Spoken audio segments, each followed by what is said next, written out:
Boom! Hi, this is Yarrow Stark here from Yarrow.tv, and I have my good friend Brett, which we've decided to call you Brett G. Yes. Because he has a weird last name. Yes. Yes. Brett and I have known each other for a while. We've just been talking actually how we first met, which was at a party.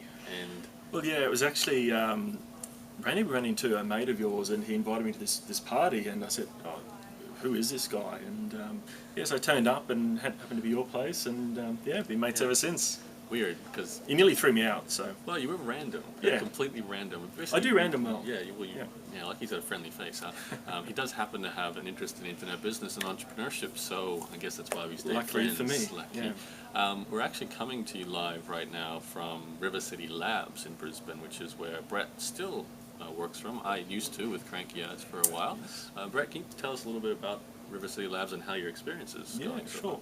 Well, River City Labs is a co-work space for technology startups. So anyone in the technology field who's got a startup can, instead of working from home, can sort of come in here and work with other like-minded people, with mentors around in a professional office environment. So it's for startups it's really good because it keeps you motivated and gives you the support network you need to get work done without actually having to develop all that yourself.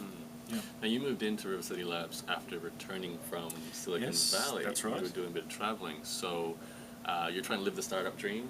Is that Yeah, fair to well, say? yeah. I went to Silicon Valley with the dream of raising money for my startup, and realised very quickly in the first 3 days that I was a little bit premature with that. So really just treated it as a dip the toe in the water type of deal. What do you mean by premature? Like, what part of what you were doing was too early? I mean, I had a concept and I had a basic working prototype of my site. We didn't really have any traction. I thought I'll get an investor on board, then I'll go out and try and get traction for the site. Right, so you got to flip that around.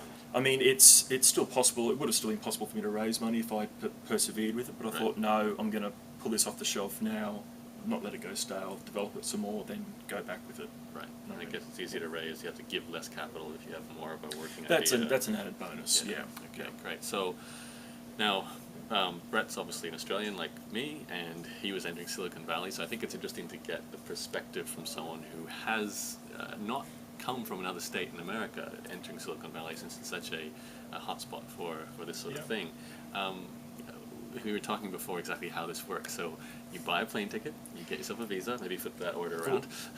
Yeah, actually, no, I did it that way. Did you? Yes, but the first thing is to sell all your possessions. Which, Why did you do that? Were not planning on coming back, or? Partially, also to make it a little bit more permanent in my mind. Wow, there's commitment. So I basically prepared myself to not be coming back, so I didn't have to think about that while I was over there. Wow, okay. And now I'm back here and still living out of a suitcase. But planning to go back again. Yes, that's right. So tell us what happens when you land in Silicon Valley and you're trying to make some connections, meet some people. How do you go about doing this? Well, when I first landed in Silicon Valley, the first thing I did was go to meetups, and I tried to go to 1 to 2 meetups every single day. And I quickly realised, yeah, sure, you're meeting a lot of great people, but the actual quality of people you're meeting, there's not a lot of substance there. There's actually 2 strategies I found to really meet good people. That is, go to coffee shops, and the coffee shop scene over there is a lot more social than it is here in Australia, in that you're quite often talking to people in the coffee shop. And I love the sound of that. yeah, I mean, especially in somewhere like Palo Alto, where it is so condensed with startup people and venture capitalists that everyone you meet is involved in the startup community somehow. Right. So just random people talking across the table in a coffee shop, you run into some really amazing people. That's fantastic. So I remember you telling me you met people involved with Twitter, and you went to a startup party for, was it Foursquare? I can't remember. You said No, it was Zynga. Zynga, right. Yeah, so a housewarming party for one of the ex-general manager of Zynga. How does that happen?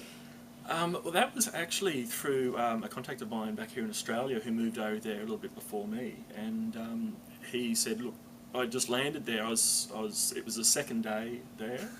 I was not in a good state, and he just said, come to this party. I had no idea what it was, and I actually walked into this room, and this old guy came up to me and said, basically mentioned what I was doing, and he said, everyone I'll ever need to meet in Silicon Valley will be in this room tonight. And I thought, wow, what party have I walked in on here? Yeah. And it was, the general manager was Inga, and the guy I was talking to was a very successful venture capitalist. Yeah. Let's talk about the stereotype, if anything, right? 2 days later, walking away with $1 million check. Boom, right? Yeah, it didn't quite happen that way. Okay. But, it got some good contacts out. All right, so now you've returned from Yes. Silicon Valley. You've really dipped your toes in and got a feel for things. Yeah. You're going back again Absolutely. this year. It's just a matter of when, I guess, for you. Yes. What's different about your second trip now? Like, what do you feel will make you more ready? Certainly being prepared from what investors expect to see, and also knowing how to meet investors, which are two things I didn't know the first time. Now I've had that real feedback. Like what? Can you give us a checklist quickly? 5 well, things? What do they want to see that you didn't have last time? Basically, they want to see traction on a business, not just a pretty face to the business. Pretty face. They want to see a very serious team behind what you're doing. They want to see you able to stay in the United States. The visa thing was actually an issue with some of them. Yeah, right. And also belief that you can pull off what you're doing. And the business that I went there with was an extremely lofty type of business. Right. And I had a prototype, but I had not much else. And they said, look, we think this is great, but we just don't believe that you're going to be able to pull this off. And that's what it basically came down to. Okay. So, All right, so one last tip before we end the video. For non-Americans heading into Silicon Valley, what's the most important thing to get right, or any tips? The most important thing to get right is to really test your market before you go, to make sure that what you've got is, investors don't get turned off by it, and you can test that fairly well here in Australia just by talking to people. The other two things is, I would say, when you're over there, get in touch with the Aussie Marfa, which is the Australian expat community in Silicon Valley. They're extremely helpful, they're extremely well connected, and they will hook you up.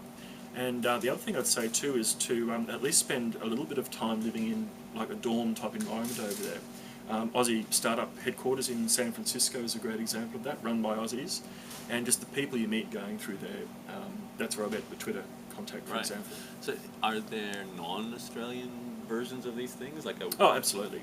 And there's, as far as the startup house type thing goes, there's one called Startup Embassy for the Spanish community, and there's Black Box Mansion where I actually lived for 3 months over there, but it's more of a European style place. Okay. But I'd stay at all of them, even just for a week, depending on how well you can put up with other people in the same room as you, which I had difficulty with. Backpacking. Yeah, backpacking with startup entrepreneurs. Even if you've got the money to get your own place, stay at each of these places for a week because the contacts are worth it. Yeah. There you go. You heard it from my first ever guest on Yarrow.tv video. We just had lunch together. I thought it'd be great to get Brett on for today's video. Sprung this on me. I did. It was he didn't see it coming. So I hope you liked what he had to say. Do leave us a comment on anything there, and Brett will be happy to see what you've written. I'm sure he'll love it. Yeah. Brett, any website you want to tell people about? You can visit one of my sites, which is www.hubwall.com, HUBWALL. It's not quite there yet, but it's kind of fun. You think that's the one you're going to go over the States with? Yes. Okay, there you go. That's his startup. So check it out. And of course, you know where to find my videos, yarrow.tv, YARO. And you can also join my newsletter at that place. So thank you, Brett Geoghegan. Geoghegan. Brett Geoghegan. It's Irish, I'll explain later. For joining me on as the first ever guest for No problem. TV. Thank you, man. Cheers.